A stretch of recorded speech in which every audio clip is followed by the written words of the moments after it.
Último programa del mes, la realidad, pragmáticas para su destrucción. Hoy vamos a terminar este proceso de dilapidación de esta diosa pedorra, de este ídolo del orto que es la realidad, con un programa dedicado a uno de nuestros temas predilectos, que es el esoterismo, el hermetismo, el tarot. Tenemos una invitada de lujo que nos va a ilustrar a este respecto. Desde el segundo programa del Club de los Sofistas, allá por el 2017, que nos empezamos a meter con estos temas. Pero esta vez, en este mes, con un contexto de mayor profundización. El programa de hoy va a girar en torno a estas cuestiones. Va a tener un lugar muy importante el tarot, pero también la conceptualización nos va a permitir pensar algunas cuestiones relacionadas con el hermetismo, el esoterismo y el ocultismo. Y luego vamos a pegar el salto al tarot de la mano de nuestra invitada. Voy a empezar a conversar un poquito, a conversar conmigo mismo, como ustedes ya saben, a divagar acerca de la filosofía hermética, para preguntarnos un poquito respecto del hermetismo. ¿Es lo mismo decir hermetismo, referirnos a lo hermético, que referirnos a lo esotérico, a lo secreto, a lo oculto? En principio, la filosofía hermética son textos escritos en griego, en tiempos de la cultura helenística greco-romana. Estamos hablando del siglo II después de Cristo. Pero tiene un antecedente histórico mucho mayor, esta filosofía hermética, que se sitúa más o menos aproximadamente en el 2000 antes de Cristo, en Egipto.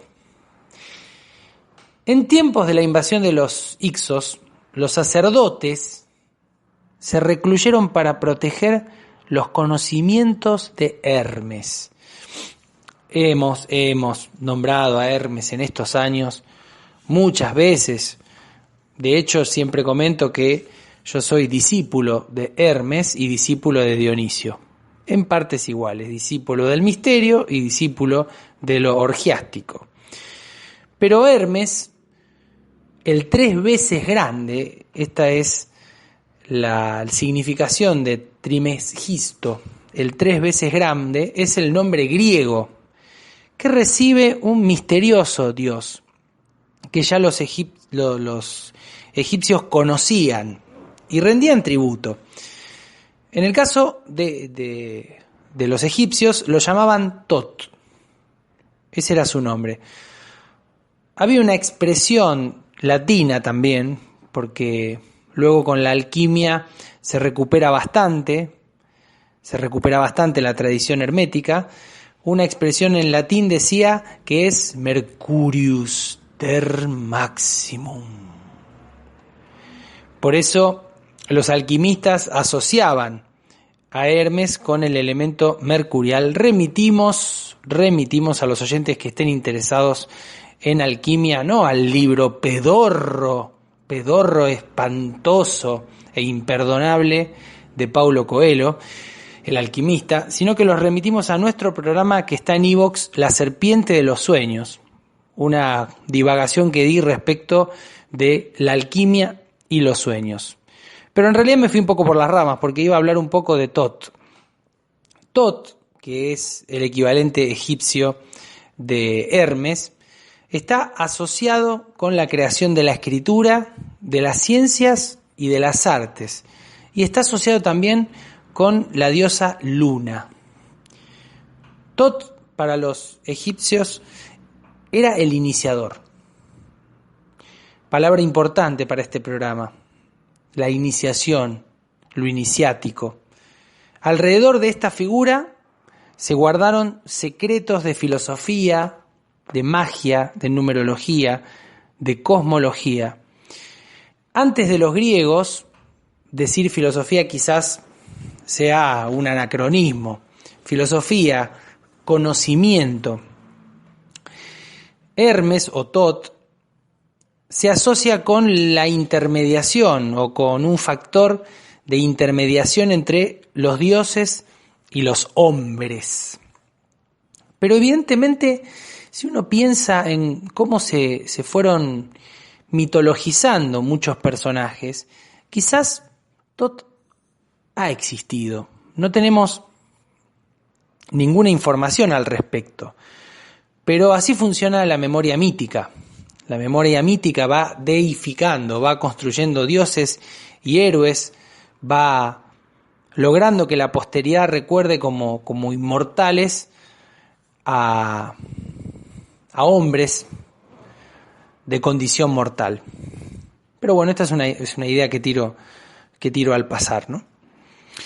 Entonces, la figura central de Hermes, que en los egipcios es Thoth, después pasa a la cultura griega. Hay elementos en los textos de Pitágoras y quizá también en algunos pasajes de Platón, pero fundamentalmente en tiempos de la cultura helenística greco-romana. Ahí es donde encontramos la doctrina hermética, que abarca dos grandes campos. El primero son tratados o recopilaciones de tipo ocultista. Magia, alquimia, astrología. En segundo término encontramos textos más filosóficos que están escritos en forma de diálogos muy acorde a la época. Textos que conforman el llamado Corpus Hermeticum. En estos textos podemos encontrar la relación de los hombres con lo trascendente o con el misterio. Pero fíjense, y después vamos a diferenciar un poco las capas o los planos. Estamos hablando de procedimientos relacionados con el conocimiento, investigaciones, hoy en día podríamos decir aspectos teóricos. Después, cuando nos adentremos en la explicación, dentro de 2 minutos quizás, del esoterismo, vamos a encontrar que la diferencia está también en cuanto a que en este último aspecto se ponía en práctica estas cuestiones a través de ritos, de ceremonias.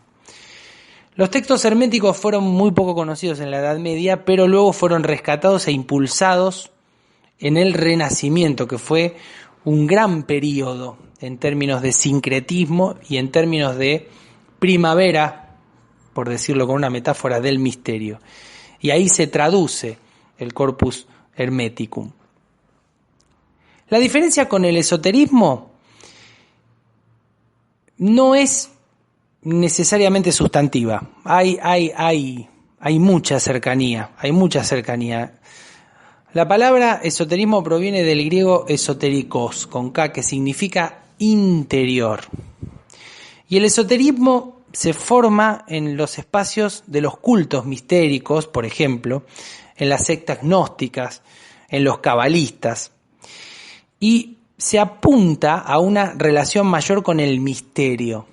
Si tuviéramos que trazar un esquema, diríamos que lo hermético está más asociado al conocimiento y lo esotérico al misterio, aunque desde los dos ángulos estamos asociándonos con el misterio.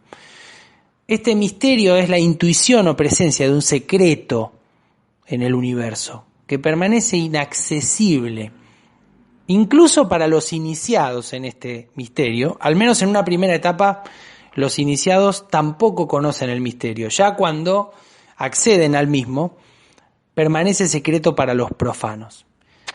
Y hay que decir que el esoterismo está en diversas capas, penetrado o penetrando en todas las culturas. Y si bien marqué algunas diferencias, creo que la filosofía hermética o lo hermético está muy cercano al misterio y al esoterismo, por lo menos hasta los siglos XVII y XVIII en Occidente. Luego de eso, las corrientes esotéricas y herméticas corren paralelas. Nacen otras tendencias como el espiritualismo, el martinismo, la masonería. Pero quería marcar algunas de estas diferencias, pero sin perder de vista lo siguiente, y es que en cada una de estas tradiciones lo más importante permanece secreto y oculto.